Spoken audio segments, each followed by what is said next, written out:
Me chamo Lucrezia Warren Smith. Não, Lucrezia, não Lucrécia. Lucrezia. Ou Résia, se preferir. Septimus Warren Smith. Eu vim da Itália e, bom, me casei. Nos casamos. E eu vim para Londres, quem sabe seguir uma vida como todas as outras moças que eu conheço iriam se invejar até. Londres é Londres. Escutava sempre coisas muito boas. Mas quando eu cheguei aqui, a primeira impressão era o silêncio. Como são silenciosos os ingleses. Não temos filhos ainda, não. Esse é meu maior medo, é ficar sozinha. Ninguém precisa de casamento ou ter filho. Meu marido é novo. Lutou na guerra. É uma honra, não é? Eu estive na guerra e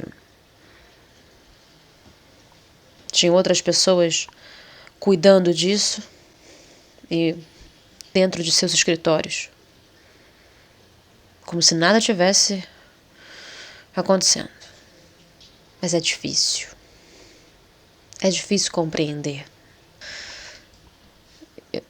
Eu me casei com a Lucrézia, mas sem muito... Sem amor. Sem amor. Eu tava destruído ali. Eu confesso que seduzi. Jovem. É um crime. Cometi um crime. Não só esse. Nunca vi nada desse jeito. Eu tô tentando. Eu tô tentando fazer aquilo que o Dr. Holmes falou pra eu fazer, sabe? Ele tem algumas... Ele fala algumas coisas estranhas. Eu já conheci outros soldados e vi que nem todos eles estão passando por isso. Por que logo Septimus? Ele escuta coisas que eu não escuto. Ele fala coisas que não entendo. Ele na verdade, sempre foi uma pessoa que eu nunca conseguiria chegar nesse nível. Acho que eu nunca conseguiria ter um filho como ele. Ele lê Shakespeare, eu não entendo Shakespeare. Ninguém precisa desses livros. Ele lê Inferno, Divina Comédia. Não entendo essas coisas. Ele é tão distante. Ele parece que não vive a vida que eu tô vivendo. E é que eu achei que viveríamos. Às vezes eu fico meio sem graça na rua, sabe? As pessoas reparam. As pessoas olham.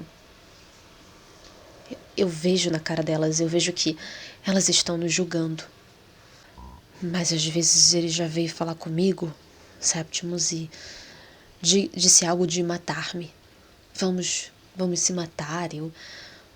Pode ser uma liberdade, pode ser uma forma de me libertar. Acho que o pior de tudo é ter que lidar com esses perseguidores. Às vezes eu olho na rua as pessoas e eu fico pensando em ir até elas e pedir ajuda. Eu sou infeliz. E aí vai passando o tempo e eu acho que não tenho muita alternativa, sabe? Eu tô ficando doente. Eu não tenho ninguém. Minha família toda tá longe. Aquelas lembranças, aqueles sentimentos. Evans. Não seria mais fácil se eu tivesse morrido naquela guerra? Se eu tivesse morrido no lugar dele? Talvez o Evans não tivesse essa loucura que eu tô tendo agora. E se ele se for, seja ainda aqui ou não, o que vai ser de mim? Chegamos ao final desta história. Então vou até tirar o meu chapéu, porque temos coisas bem tristes para contar nesse último vídeo. Eu fiz questão de estar nessa posição, porque eu tô arrumando uma desculpa para ficar na cama. Tá um frio, gente, tá um frio, tá uma chuva que não para. Enfim, né? Aquele clima que todo leitor, pelo menos eu, adora. E vamos falar então de Mrs. Dalloway, seu finalzinho, ainda um pouco da quinta parte, porque foi onde eu parei, até o final. até o final e várias outras coisas que marcaram também o fim para esses personagens.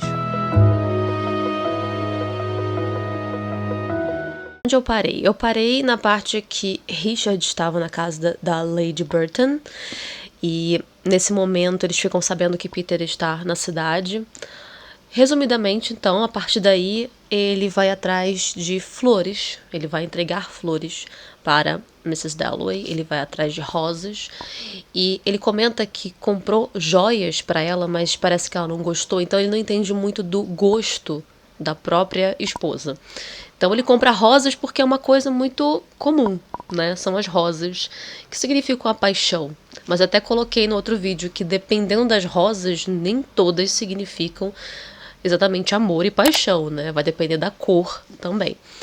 Mas ele vai lá com o intuito de lembrar a Dalloway, a Clarissa, que ele a ama. Talvez ele ter sentido ameaçado por saber que o Peter, que tinha uma intensa relação com a Clarissa, e saber desse gosto que ele tinha por ela, ele está de volta e ele se sentiu ameaçado de alguma forma, enciumado. Vai até a casa, né, volta pra casa, entrega as flores pra Clarissa, mas por algum motivo ele não consegue dizer que a ama. Ele não consegue dizer aquilo que ele queria quando ele viu Clarissa. Ele entrega as flores, as rosas, mas a Clarissa tá tão preocupada com a festa. E é legal nesse momento, desde o momento que ele vai comprar as flores, é legal a gente conhecer a consciência do Richard, né? Porque até então a gente só conhecia o que o Peter, pouco a própria Clarissa pensavam dele. Né? Então, o bom desse livro é que a gente pode ter acesso a essas consciências e ver de fato o que está coerente ou não com o que os outros também pensaram a respeito do personagem. E a gente vê que o Richard não é bem assim, né? O Richard, apesar de ser um cara de uma sociedade, né, uma alta sociedade ali, trabalhar para o governo, mas ele tá focado em causas super importantes, né? Como a causa dos armênios, que é uma passagem que é citada. A Clarissa não lembra se são albaneses, armênios, e muitos armênios na época ali, de que eles estavam vivendo aquele contexto, eles sofreram muito, muitos foram deportados, torturados, mortos, tudo devido a uma aliança que eles tiveram com a Rússia durante a Primeira Guerra Mundial, enfim, e foram milhões deles. Então o Richard está focado nessas causas, sabe? E muitas outras, vamos dizer assim. Mas a Clarissa, ela se interroga, né, se é armênios ou albaneses, porque ela não tá nesse universo. E como é que eu vou culpar ela? Vamos ser sinceros. Quando a gente pensa no mundo, o mundo não mudou tanto assim. O mundo, ele também tá cheio de guerras hoje. A gente tem aí várias acontecendo nesse momento. E a nossa vida continua a mesma. A gente continua seguindo a vida, né? Então, assim, nós somos pessoas ruins por isso? Não, a gente não tem como parar, né? Então é muito fácil você apontar o dedo pra Clarissa achando que como é que a Clarissa pode falar isso? Como é que a Clarissa pode pensar assim? Ela não tá nesse universo, gente. Ela tá vivendo uma outra vida. E ela tá vivendo o mundo dela. Então eu acho muito difícil julgá-la, sabe? Durante a discussão, as meninas gostaram muito de ver a consciência de Richard, assim. A gente tem o Richard, que é um homem apaixonado, ou que estava tentando ser apaixonado e romântico naquele momento, só para deixar claro, né? Mas eu acredito que a Clarissa entendeu a mensagem ali, apesar dele não ter conseguido falar diretamente para ela, mas ter voltado assim do nada, entregado flores, acho que ela entendeu. E é engraçado que quando o Richard chega, não consegue falar para ela que a ama, só entrega as rosas, ela age naturalmente, né? E ela até fica meio aturdida assim, né, com flores e tal, mas ela age naturalmente, fala do estresse dela por conta da festa, começa a falar do Peter, que o Peter está na cidade, e ela não para de falar, tagarelar, enquanto o Richard no canto dele pensando. E ele pensa, por que ela dá uma festa então? Já que é tão estressante, pra que fazer isso? Mas é aquela complexidade da Clarissa, que eu vou falar mais sobre isso no final, quando chegar na festa. No momento do Richard tem passagens muito lindas, mas não conseguia dizer-lhe que a amava. Tomou-lhe a mão. A felicidade é isto, pensou ele. Há uma dignidade nas pessoas, uma solidão, até entre marido e mulher, um abismo, mas que se devia respeitar, pensou Clarissa, vendo-o abrir a porta, pois não se podia renunciar a isto, ou denegá-lo a um marido, contra a vontade sem perder a própria independência, o respeito próprio, algo que não tem preço, em suma. Depois desse momento que o Richard vai embora, a gente sabe que a Elizabeth e a Kilman estão também na casa. E é o momento que as duas vão sair juntas e a gente vê um lado mais da Kilman de sua consciência. É uma parte interessante de ver Kilman versus Clarissa Dalloway, porque a gente sabe mais da consciência da Clarissa. E o que a gente lembra da Kilman? Doris Kilman, que ela foi demitida, ela era uma professora de história e foi demitida por sua ascendência alemã. Ela é uma mulher muito religiosa. Os únicos que a acolheram foi a igreja, né? A igreja foi a única que a acolheu e ela é muito ligada radicalmente à religião, como se aquilo que ela está seguindo, a vida que ela está seguindo como uma mulher naquela época, é a correta.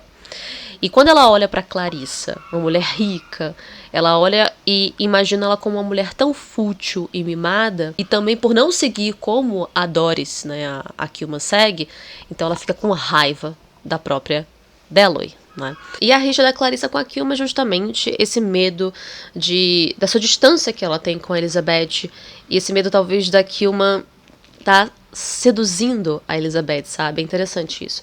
Então a gente vai ver essa relação das duas, Kilman e Clarissa, em mundos muito opostos, só que será que a gente pode julgar as duas?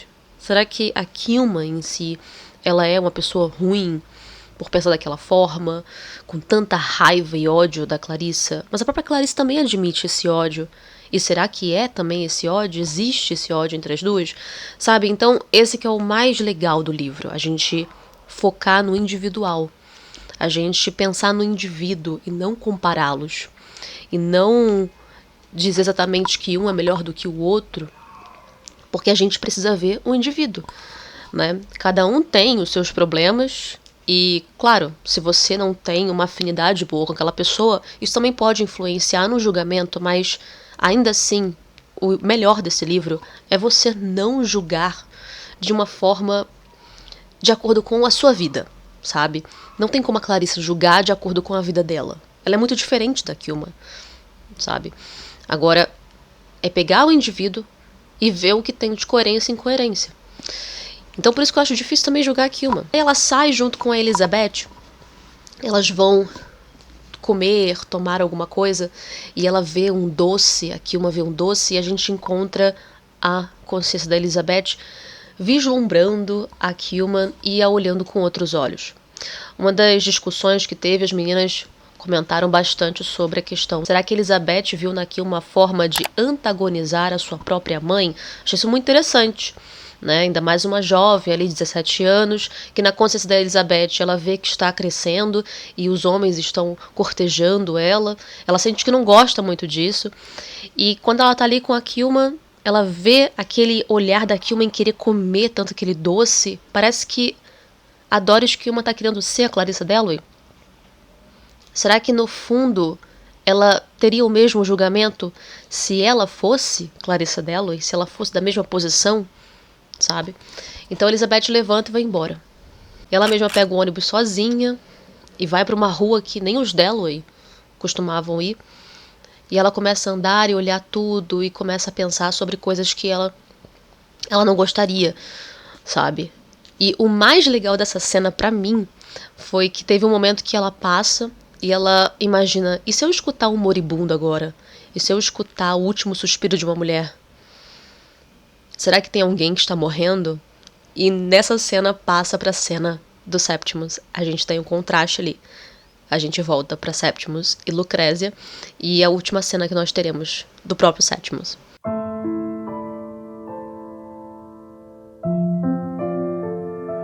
Pela primeira vez, talvez, assim, muito rápido, tem um momento muito bom entre os dois. Eles chegam até a sorrir, a rir juntos. Ele tá ali sentado, né, naquela sua luta de delírio com a realidade, e a Lucrécia tá costurando. E nesses momentos eles ficam falando sobre outras pessoas, O próprio Septimus começa a lembrar do Sr. Bradshaw, que era aquele médico lá que queria separar os dois. E ele se pergunta muito sobre isso. Por que separar a gente? Por que deviam separar a gente? Porque o Bradshaw, não sei se vocês lembram, a gente comentou sobre isso. Eu falei sobre isso no segundo vídeo, que ele queria mesmo fazer essa medida, né? De separar os lunáticos da sociedade, né? No geral. Então, ela não pode nem estar com ele. Então, não pode nenhum tipo de parente, tá? Nesse momento, ele pensa sobre isso, justamente sobre essa cena, e a gente vê uma Lucrécia até diferente. A gente vê uma Lucrécia que ela tá com mais confiança a partir disso. Ela pensa que eles não vão chegar mais perto do Septimus, e o Septimus ele coloca como, não, eles estão nos perseguindo. E então, nesse momento, ele tem a realidade do que está acontecendo, mas ele também foca muito no Dr. Holmes e o Bradshaw como os perseguidores dele, por conta do seu trauma. E a Lucrécia também confiante de que ela não vai deixar que eles cheguem perto do Septimus. O Dr. Holmes bate na porta e quer entrar. A gente tem uma cena digna de filme, porque o Holmes ele tenta de tudo entrar, a própria Lucrécia o impede, fala que ele não pode ver o marido dela, mas ele fala que não, eu estou vindo aqui como amigo, deixa entrar, deixa entrar. E o Septimus está escutando isso. Ele está vendo o que está para acontecer, e ele sente que não tem escape. Ele sente ali que o destino dele, então, vai ser isso. Eu vou ser o lunático que vai ficar longe e separado da sociedade. Ou eu posso, enfim, fazer aquilo que eu sempre quis fazer e me libertar. É a ideia de libertação, né? De estar livre. E ele vai até a janela e diz... Pensava, né? Não desejava morrer. A vida era boa. Se não fossem os seres humanos. E ele se joga. Quando ele se joga, e até um pouco antes, alguns segundos antes disso, o Dr. Holmes o vê. E logo ele chama ele de covarde. Nesse momento ele grita covarde. Ele não pensa, ele grita. Ele aponta pra ele, covarde. Lucrécia nem tem muito o que dizer, né? A gente sabe o sentimento. Ela cai em prantos. Mas chega uma ambulância, né, para socorrê-lo, mas, enfim, Septimus morre, gente, né? Quem estava aí surpreso, é meio estranho você estar surpreso. A gente sabe que tudo indicava que isso uma hora ia acontecer na história. O transtorno e também a medicina na época, para ou aliviar ou curar esse transtorno, não ia adiantar de muita coisa, né? Não dava, não tinha como. E ele mesmo, colocando o suicídio como uma forma de liberdade, já era. Que é isso mesmo, né? Você se sente livre disso tudo. E desses transtornos que ele não queria, desde o início ele não queria pensar nisso, ele não queria viver nesses delírios. Quem quer também, né? Não queria morrer, mas eu não tenho outra escolha. A vida é boa, mas eu não tenho outra escolha. Ele não tinha escape. Daí a gente tem um contraste bem forte que logo depois da ambulância a gente vai ver o Peter, que está passando por ali perto, ele escuta a ambulância, ele não conhece o Septimus, né? Imagino que seja, mas ele pensa, uma ambulância. As pessoas se colocam também no lugar, nossa, se fosse eu ali. É isso que ficou na cena que eu achei interessante. É mais uma ambulância, mais um dia como qualquer outro. Essa é a vida que nós vivemos de... pessoas que morrem, pessoas que agem como Septimus, e é isso, essa é a realidade, né? E como que a gente lida com essas situações que acabam sendo rotineiras? E a gente então se encontra mais uma vez nos devaneios de Peter até ele chegar na festa, que é o último momento do livro. E quando ele vai andando, né, indo a caminho da festa, ele obviamente pensa na situação dele com a Daisy, que é aquela jovem que ele quer ficar. Ele também pensa na Clarissa, de se a Clarissa pudesse aceitá-la, né, ou compreender isso. E também ele pensa sobre questões de morte, mas ele fala que ele não quer morrer agora, né? Ele tem uma vida também, ele não pensa nisso. Também pra gente ver como a vida dele é muito diferente da vida do Septimus, né? Como ele tá muito bem, vamos dizer, ali com a vida dele, pra não ter esses pensamentos. Diferente também da Clarissa, que a gente vai ver ao longo da festa. Pois esta é a verdade sobre nossa alma, pensou ele, sobre o nosso eu que habita como um peixe os mares profundos e navega nas trevas buscando o caminho entre as algas gigantes, atravessa espaços filtrados de sol, e remergulha na escuridão gelada, abismal, imperscrutável. Ei-lo, que de súbito emerge, a superfície salta sobre as ondas crespas de vento. Isto é, sente uma absoluta necessidade de contatos, de animar-se, de entrar em comunicação. Que pensaria o governo? Richard de certo sabia. Que pensaria o governo fazer com a Índia? Essa parte é interessante que eu queria ler aqui para vocês, porque a gente sabe que tem esse pensamento do Peter sobre a situação da Índia como colônia da Inglaterra, e quando ele vai, né, volta para a Inglaterra, Londres, como a gente falou nos primeiros vídeos, a gente vê o quanto ele vê essa diferença, essa comparação mesmo, a Índia naquele estado e a Inglaterra nesse. Né? E é legal também nessas andanças dele agora, nesses pensamentos, de que, caraca, cara, a vida continua aqui na Inglaterra normalmente, enquanto a Índia tá daquele jeito lá. Ou como o Richard, por isso que ele fala, o Richard eu sabia. Por quê? Porque o Richard, ele tá trabalha pro governo nessas causas. Tanto que vocês vão ver, tem uma cena na festa que ele pergunta. Eu não lembro se ele pergunta ou se ele quer perguntar pro Richard. Acho que ele chega a perguntar o que você pensa da Índia, né? O que os ingleses dessa alta classe que trabalham pro governo e tudo mais, o que vocês vão fazer com a Índia? A Índia vai continuar colônia da Inglaterra? Vocês vão ajudar a Índia, sabe? Porque ele viveu lá, ele sabe como é que é. O passado nos enriquece a experiência e o ter amado uma ou duas vezes, pois se adquire o poder.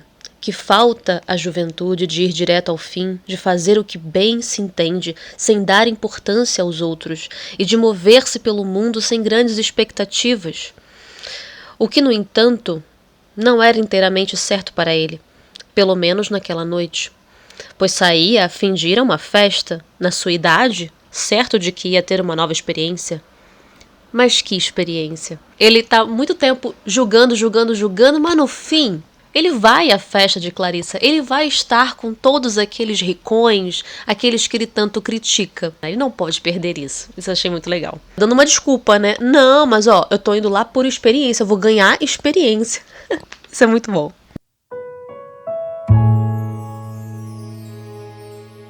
Chegamos aí já concluindo o livro O Dia de Mrs. Dalloway, que é a sua tão esperada festa.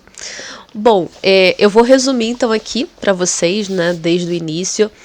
O Peter, a gente começa na festa ainda com as divagações do Peter, ele chegando e vendo aquelas luzes, a casa, a comida, os enfeites, e depois a gente vai passar um pouco para Clarissa e vai ter essas consciências, né, das pessoas.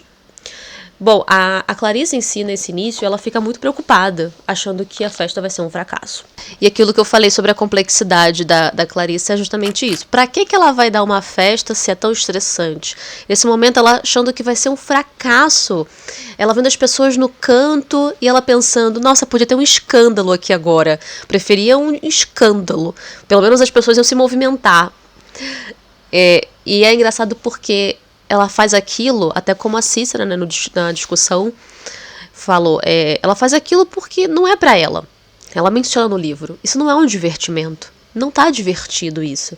Eu tô fazendo pelos outros. É uma promessa. Ou melhor, como ela cita também na passagem, lá ainda com o Richard, é uma oferenda. Então, ela tá fazendo isso pelos outros, não pra ela. É um momento dela mostrar os seus dotes, né, o seu talento de anfitriã. Ela será a eterna anfitriã e ela só quer que todos sejam bem recebidos e estejam felizes. Mesmo que tudo não passe de uma aparência. Porque isso, é se camuflar e fingir realmente que existe um sentido naquilo tudo. De certa forma, ela está também doente, vai. Ela está ainda sobrevivendo ali com as sequelas da influenza e com seus pensamentos bem, bem intensos. Pensamentos que vão ser gatilhados no momento que o Sr. Bradshaw, esse Sir William Bradshaw e sua esposa, o tal do médico lá, tentando forçar o Septimus a ficar separado de todos. Ele vai aparecer na festa, mas bem atrasadinho, mas vai aparecer. Mas antes disso acontecer, ela vai ver a Sally, ela vai ver pessoas que ela nem lembrava o nome. Às vezes ela falava, Lady quem? Que Lady é essa? O que essa Lady fez pro mundo? Até a Lady Burton, que elas têm brigas, têm rixa, mas a Lady, mesmo não gostando da Clarissa, ela tinha que ir. Ela é uma questão de ir, uma questão de mostrar também, né? Se mostrar, todos lá. Elizabeth belíssima na festa, o Richard todo orgulhoso de sua filha, e o Peter também comenta sobre a beleza da Elizabeth, e a Sally com 5 filhos, Sally, a absurda, segundo a própria Clarissa. Uma jovem muito corajosa e muito diferente aos olhos da Clarissa. E quando ela a vê, que ela escuta a voz, ela reconhece a voz, ela já casada com 5 filhos, e ela até pensa, ela está mais feliz, mas ela perdeu seu brilho. É interessante isso, porque eu comentei na discussão que a gente, quando vê uma pessoa pela última vez, depois de tantos anos, revê, e a lembrança, a imagem que fica é da última vez que você viu a pessoa. Então ela fica com a imagem sempre da Sally.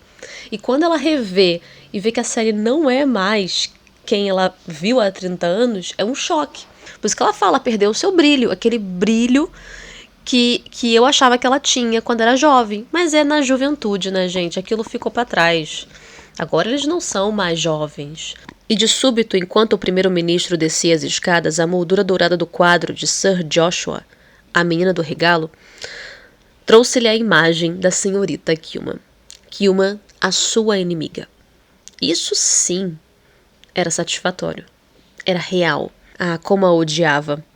Com um ódio ardente, disfarçado, corrupto, com toda a sua ascendência sedutora de Elizabeth, a mulher que se havia insinuado em sua casa para roubar, para conspurcar. Odiava, amava, de inimigos é que se precisava, não de amigos. Então os amigos que ela acredita são aqueles que estão na casa, na festa com ela. Só que ela também percebe que isso é vazio, porque muitos ali não estão por ela mesma, estão mais pela aparência, né? Pela pose, pela postura. Ela precisa de alguém real. E o real é o quê? É o que ela tá sentindo. Ela realmente não gosta da Kilman e ela sabe que a Kilman não gosta dela. Então o sentimento real é com a Kilman, porque ela sabe o que ela sente, ela sabe o que a Kilman sente dela. E é disfarçado porque ela não vai expor isso, mas ela sabe o que ela sente. E ela sabe que a Kilman também a julgaria.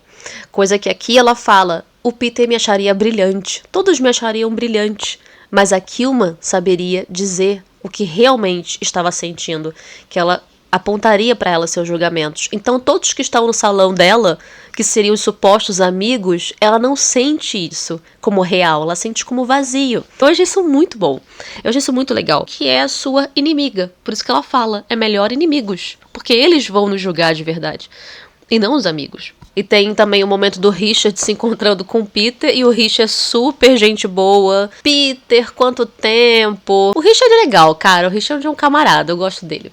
E depois a gente vai ter, então, um momento que chega bem após ali, né, na festa, o casal Bradshaw, que é o Sir William Bradshaw e sua esposa, mas eles falam que se atrasaram porque eles estavam lá com um caso devido a um suicídio que aconteceu de um paciente dele. E aí a Clarissa fica meio assim, né? Porque ela pensa, caraca, não acredito que ele trouxe morte pra minha festa. Nesse momento, não é só por conta da morte em si, mas ela tá preocupada porque isso pode ser um gatilho pra ela. Isso pode ser um gatilho pra ela pensar na morte. Algo que ela tá se camuflando em não pensar durante a festa. Então é mais pra ela do que a questão mórbida, desse assunto mórbido na festa dela, sabe? É mais uma questão pra ela mesmo. E quando vem, então, esses personagens, aí eles comentam, todo mundo fica sabendo sobre o jovem Septimus, que ninguém conhece, mas é um jovem que, então, se mata. Esse menino que não sabe o motivo, mas que tirou a própria vida. E aí ela vai pra sacada e começa a lembrar da sua juventude de novo. Ela olha uma senhora e até se indaga se essa senhora está pensando nela. É interessante. Até pensar se por acaso ela ia se jogar também dali. Se não me engano foi o senhor meu pai que comentou isso numa live, né? Será que ela se jogaria? Será que ela ia fazer aquilo influenciada, né? Ou pensando no que o próprio Septimus fez consigo, né? Então é interessante. E enquanto ela tá lá na sacada pensando nessas coisas, o próprio Peter e a Sally, que ficaram muito juntos ali, né, na festa, né, já começaram a pensar, onde está a Clarissa? Ah, a Clarissa deve estar com pessoas importantes, né, ela é uma anfitriã, Ela não vai ficar aqui com a gente. E ela tá lá na sacada. Mas tem o Big Ben novamente, como falamos, o Big Ben é o momento de dar um start ali, voltar para nossa realidade, e ela volta. Então tem esse momento da volta. O final do livro é justamente o final da festa, ele se recolhendo, as pessoas indo embora. Mas o que foi interessante para mim foi a questão dos Septimus da Clarissa, que são conhecidos como duplo, né? Que eles fazem movimentos opostos, mas acabam tendo o mesmo motivo ou querer o mesmo fim, né, de liberdade também, que é a liberdade do suicídio, como foi visto pelo próprio Septimus e também pode ser visto pela Clarissa, mas teve lá no iniciozinho do livro que eles meio que se encontraram quando teve lá a explosão no carro. E o Septimus estava ali perto e viu, e ela na floricultura, Clarissa.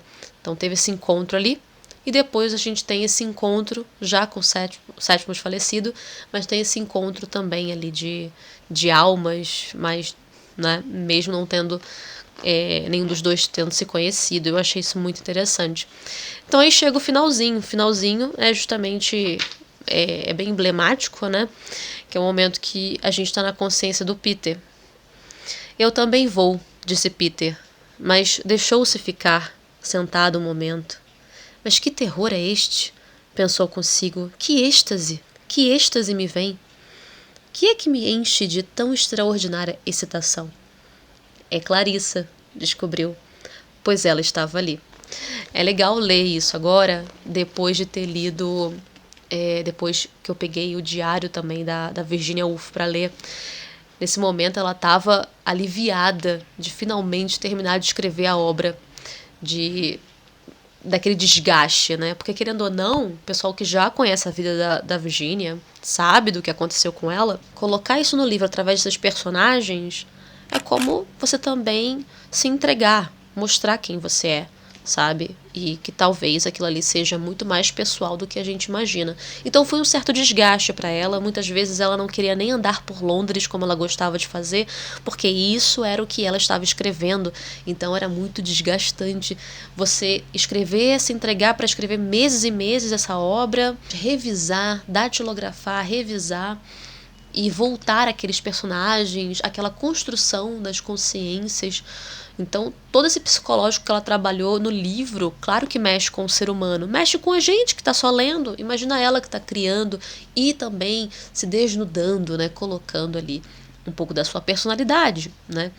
Mas é o que ela quis trabalhar, com a profundidade e com a humanidade. O diário ela explica tudo isso, né?